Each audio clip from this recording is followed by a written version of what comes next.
Welcome to Psychic Insights, where pop culture meets higher consciousness and the tea is always a little bit mystical.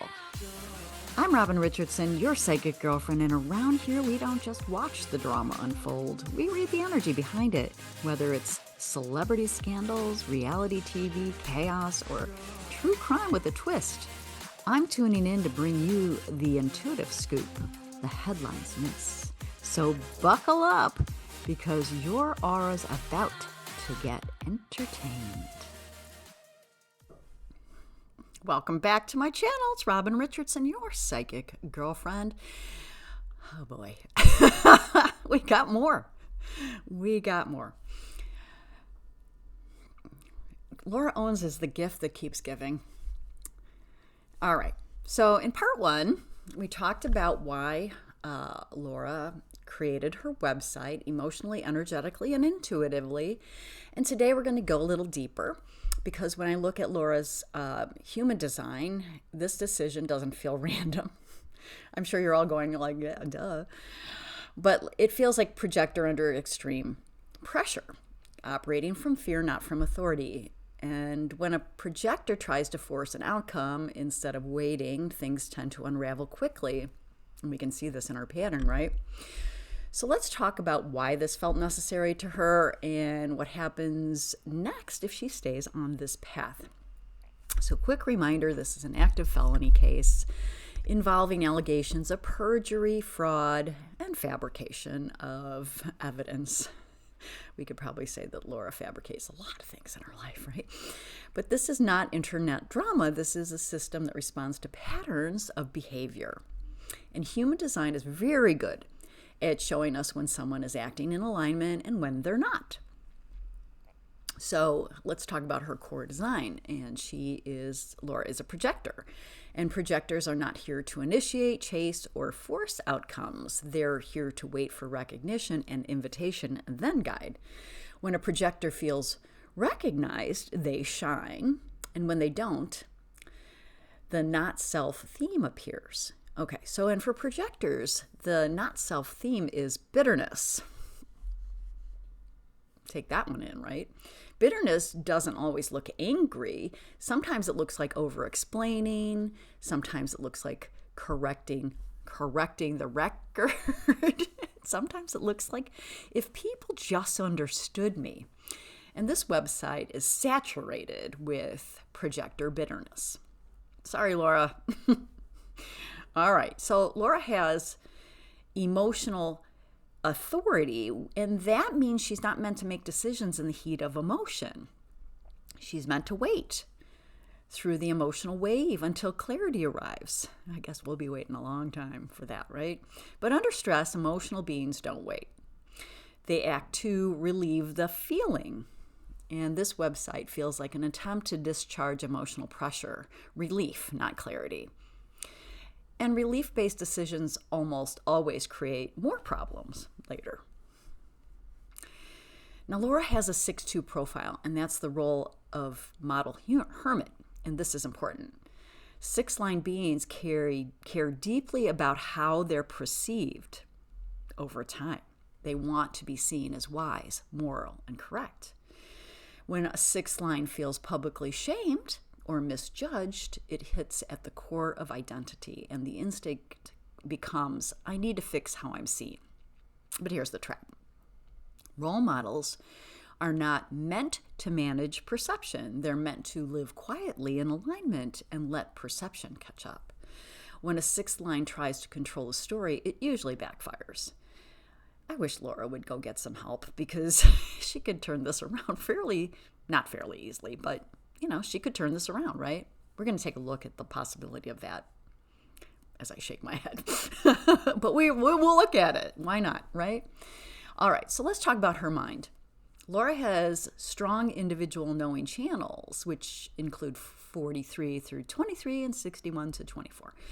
I know this sounds like, whatever, but this is the I know something you don't energy. And when aligned, it brings insight. And when threatened, it becomes obsessed with being understood. And that's where we see information loops, reframing, clarifying, restructuring the same story again and again. Isn't that fascinating? I mean, it's fascinating to me. Human design is one of the things that I'm so curious about.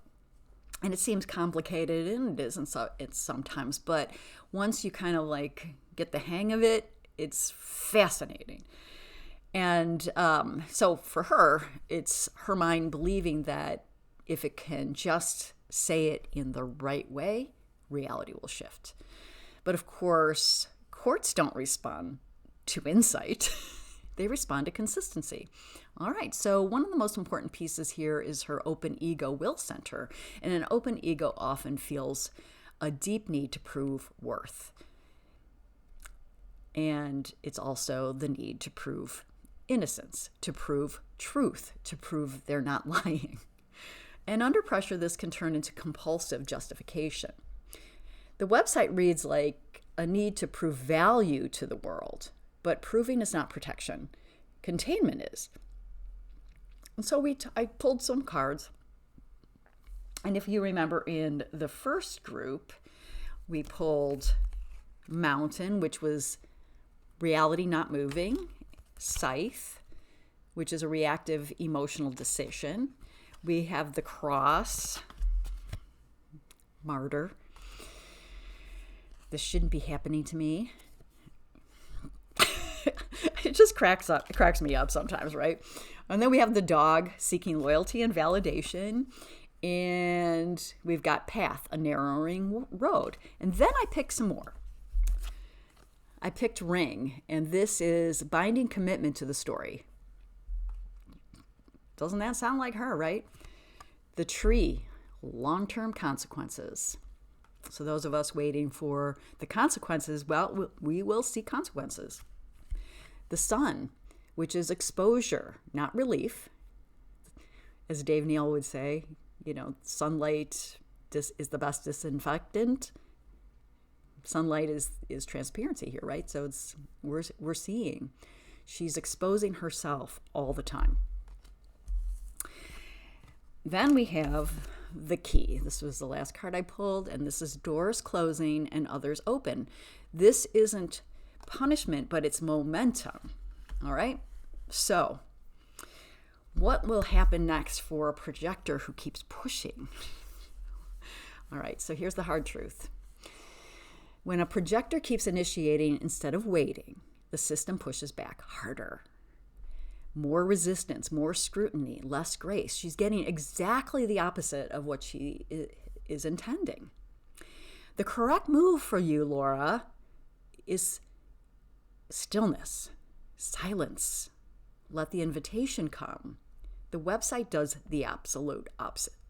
So, Laura, if you're listening, doubt you are, but if you are, to put it politely, shut the F up. Just stop. Silence is golden, right? All right. So this episode really isn't about villainizing someone, but it's also a way to understand Laura's human design and what that looks like under pressure. So it's also about what happens when you override your design. So if you're interested in getting your human design done, let me know. I'm just dabbling, but I'm happy to help you with that. But a good question for all of us is where in your life are you trying to prove instead of align? And if you're at a crossroads and feeling misunderstood, I offer grounded intuitive guidance that you can trust. And it's compassionate, believe me. Laura gives me lots of roll the eyes, but when I'm working with clients, it's very much neutral, non-judgment. I've seen it and heard it all, believe me. So you'll find a link below if you're interested in a reading with me. And I'm also offering my 2026 forecasts, which are affordable and will help you leverage the energy coming up. And I do use, if you include your birth date and time and place, I can help you with your human design. Anyways, make sure you're subscribed, and we're going to look at more Laura Owens in the upcoming new episodes that I've got coming up. I've been taking a little break for the holidays, but let me know what you think in the comment section, and make sure you ring that bell, and so that you don't miss anything. And she's fascinating. I mean, if nothing else, she's fascinating. All right. And I hope you have a wonderful day, and I'll see you in the next one.